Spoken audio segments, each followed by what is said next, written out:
Okay. Okay, we're going to Palestine. We're going to the Palestinian-controlled Palestine.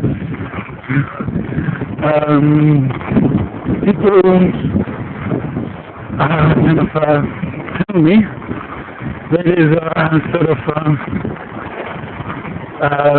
in a way, suicide mission. That perhaps I might not get out alive, or not in the same kind of state I am in. I don't think so.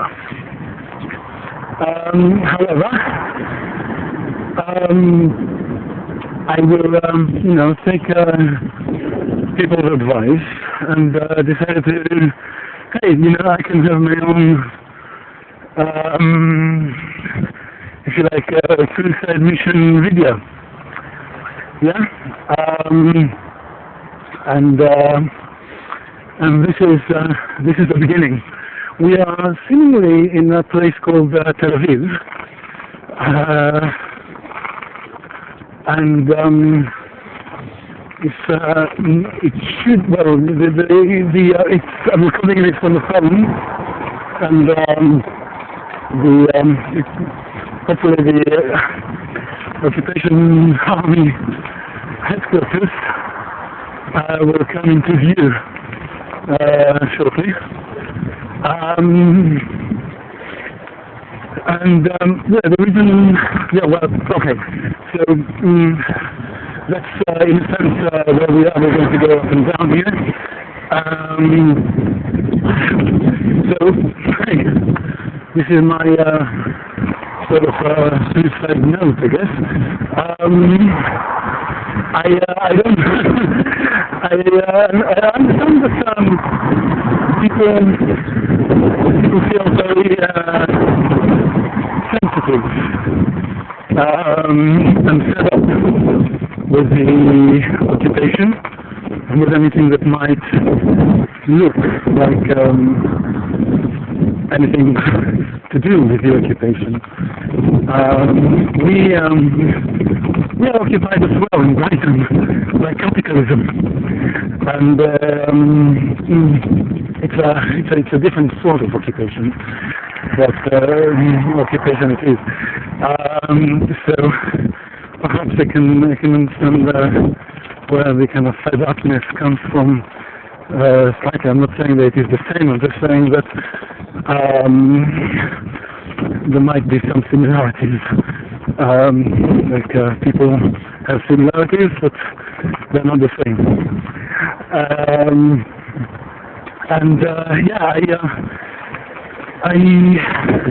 I hope that people will take the idea of exchange with a smile and the understanding of transgressing the occupation,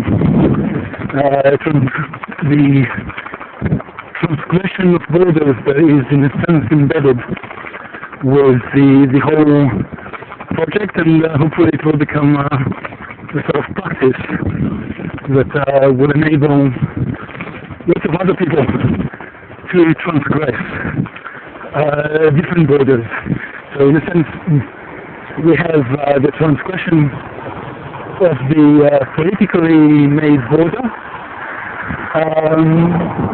by the occupation, and we have the physicality of the transgression of the device itself that transgress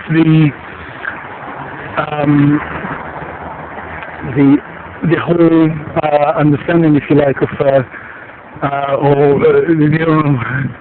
imagination of what the internet is, in the sense that it provides the internet in a very, very localized way, rather than the way we used to. That it is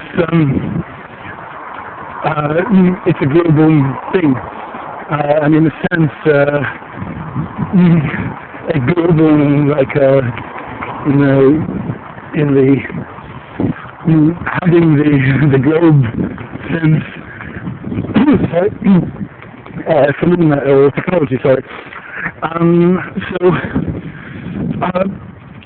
And within it, obviously the whole exchange, once people exchange stuff, they transgress borders as well. You have to,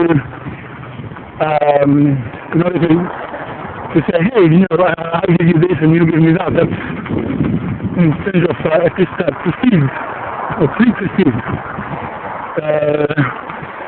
borders or limitations, which is kind of fun to do. To cross, and then you fertilize your imagination, your understanding, or the misunderstanding of how life can be, and how life can become. And in that sense, it is an aesthetic. It's neither good nor bad. It's just it, and it's a sense that we can feel, we can desire, we can transgress in itself. Now, as you probably can see, it kind of arrives to the eastern edge, well, it's kind of northeastern edge of the field headquarters, and from here I'm going to turn around, and I hope you'll find the other side probably, well, as interesting as the headquarters. So, and okay, here we go. Now, the other thing that I'm really interested in is aesthetics of absence. The aesthetics in terms of sensuality of the stuff that is either made or becomes or is sometimes automatically, and in the sense of natural behavior absent. So, for example, the fact that there was the camera on the army base to begin with made the other side absent. So I hope it was quite clear that there was another side, which is it. So the army also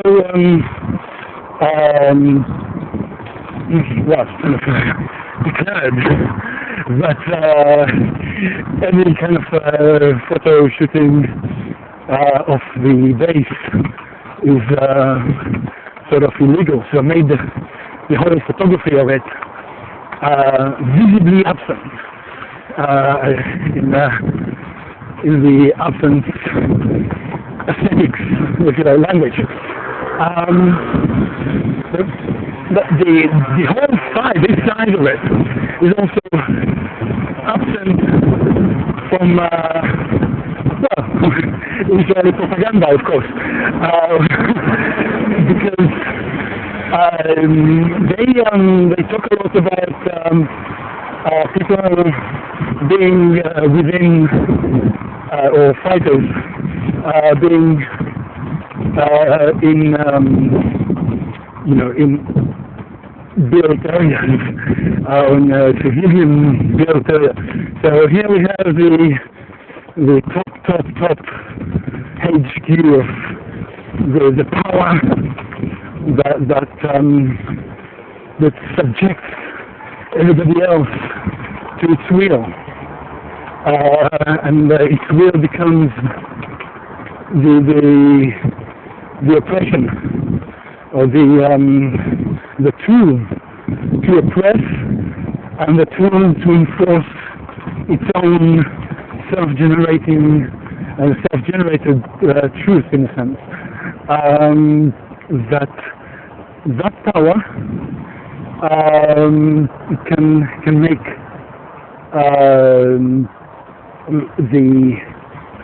the very fact that it in itself is within civilian area, it makes it very, very absent within mass media, at least, I think. I haven't seen much written about it, or much written in terms of the kind of criticism of the Israeli propaganda. I would say Zionist propaganda, actually, but yeah, okay, that's very important here, I guess. Let's the other element here, in terms of the absence aesthetics, is the tel-aviv Art Museum, which we are approaching. So here we have again kind of set sort of opposite one another, the Tel Aviv Art Museum and the Army HQ. So the Art Museum supposedly is to show stuff. However, as a museum, it creates its own absentees, its own absenteeism, and being in Tel Aviv, a lot of the absence is kind of focused on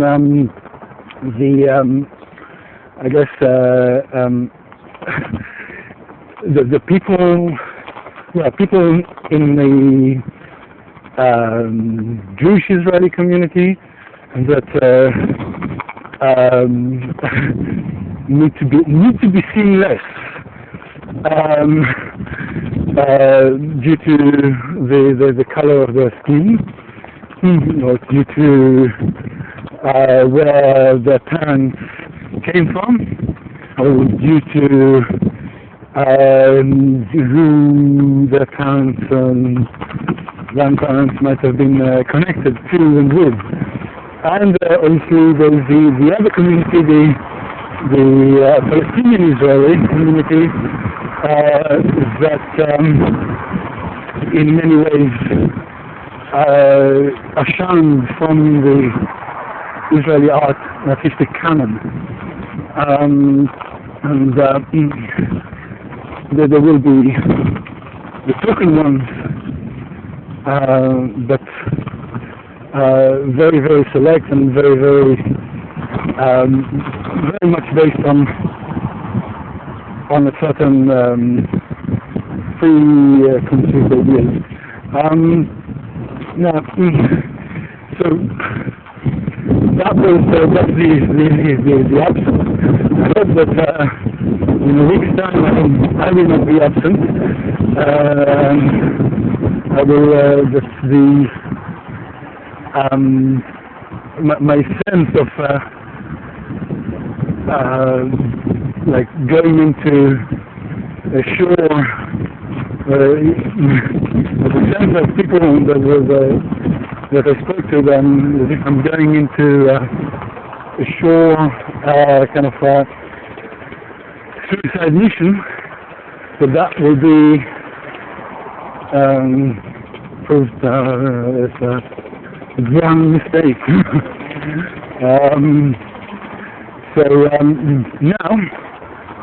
Now, in a few minutes, I'm going to do something that might actually stop the whole thing, because I'm going to take a bit of risk.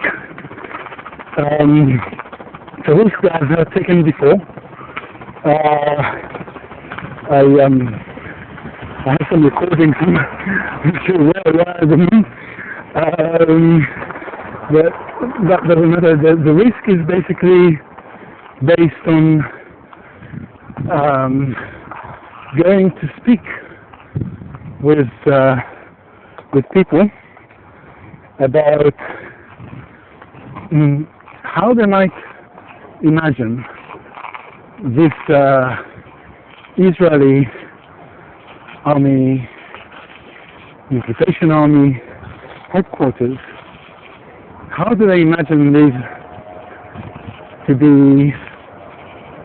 to look like if and when one day this will be the Palestinian army headquarters? And the reason I'm kind of suggesting that it might be the Palestinian army headquarters is precisely because once, which I was told, that this was the British Army headquarters, and or somewhere near here. And these buildings have something to do. The buildings that I hope you can see to do with that. They preserved it. So I kind of am saying, hey, I bet the Brits didn't think that in say 70 years' time it will be the Israeli army headquarters, and who knows, in 50, 70 years' time it might become the Palestinian army headquarters. So problem is that the gates seem to be shut. Now the other thing that I want to mention is that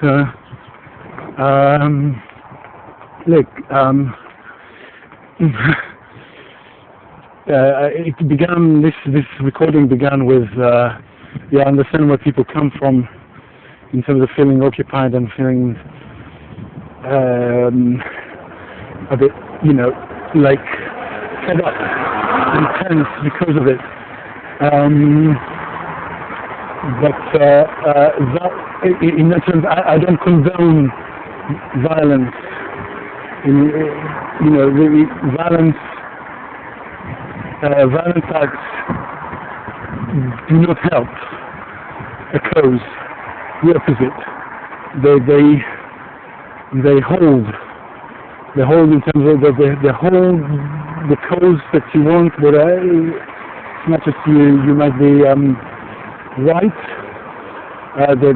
they hold the outcome until the person comes down, until violence stops. Violence doesn't help. It kind of enshrines a situation, whether it is towards me or towards anyone. I realize that I come from a more from a discursive kind of point of view, but the way I think about it is that a discussion can allow violence if needed. Violence cannot allow discussion. It stops. And violence, it might. Very rarely it is needed. I'm not a judge and jury of people's activities, I can say that I in my life and in my activities, I try the discursive kind of approach. I can see that sometimes people feel maybe violent. Sometimes I feel violent as well, but it doesn't help.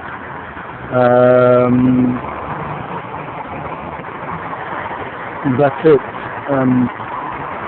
It just doesn't help. It stops your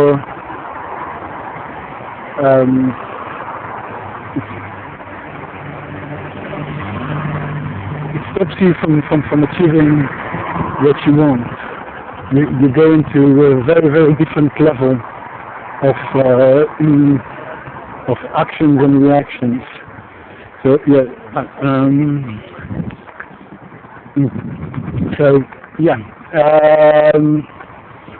I should stop talking. Possibly, I'm looking for a gate that is actually open with people in it. So far, I haven't seen. So perhaps because it's maybe I did a it's a Friday. If I picked up the wrong day, I'll come back tomorrow, Saturday, maybe. Because it's kind of Friday evening. I don't know. I don't know the times, man.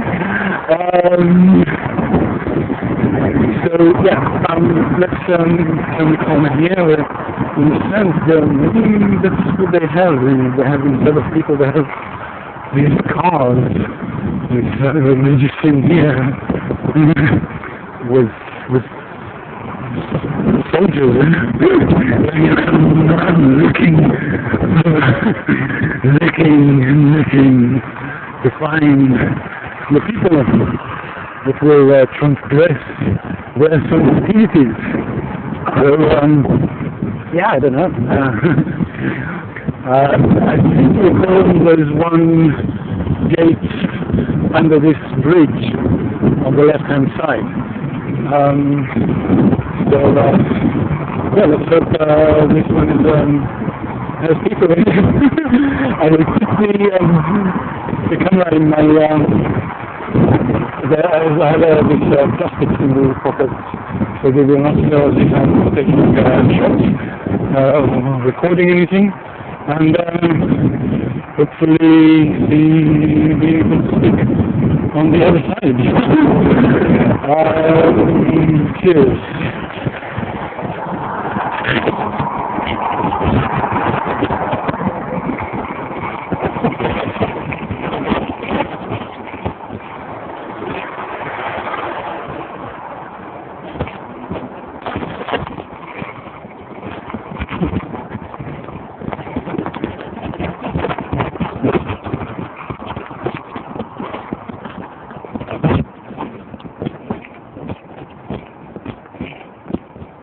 No one here.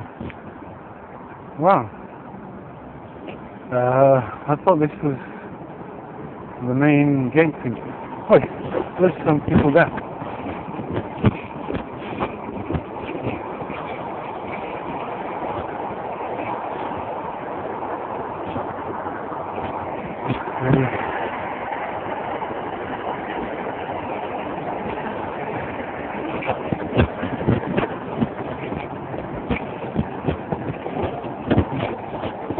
Hi.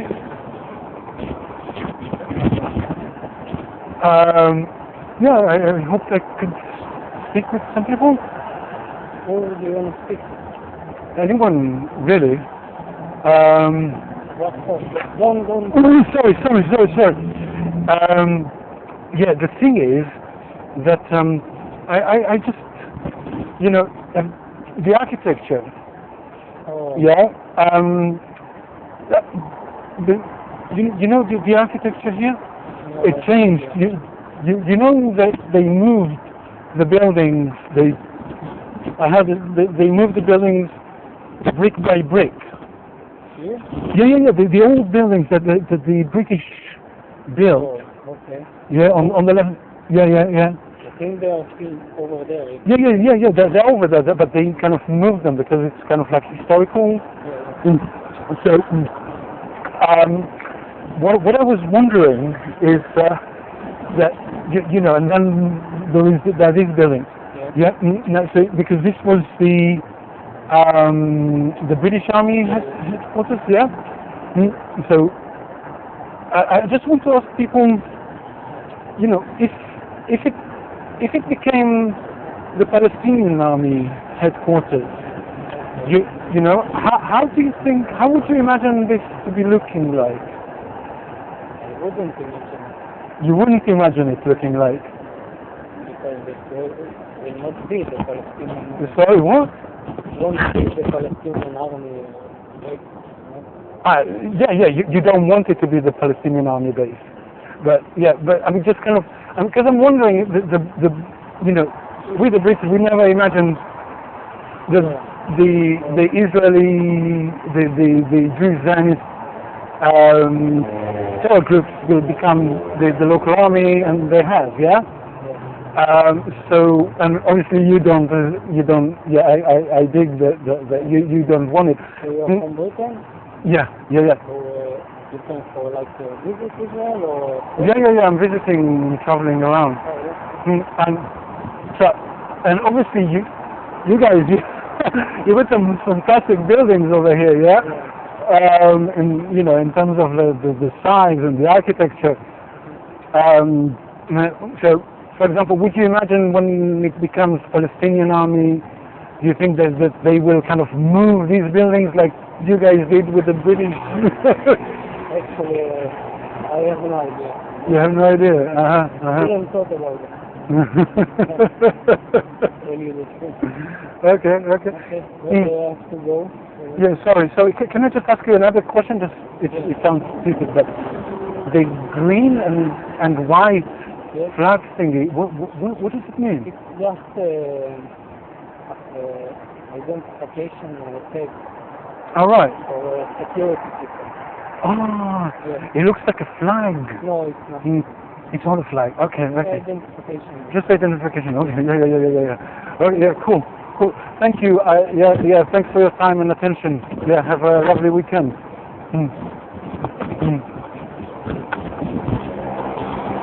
Okay. Hopefully this was recorded, and hopefully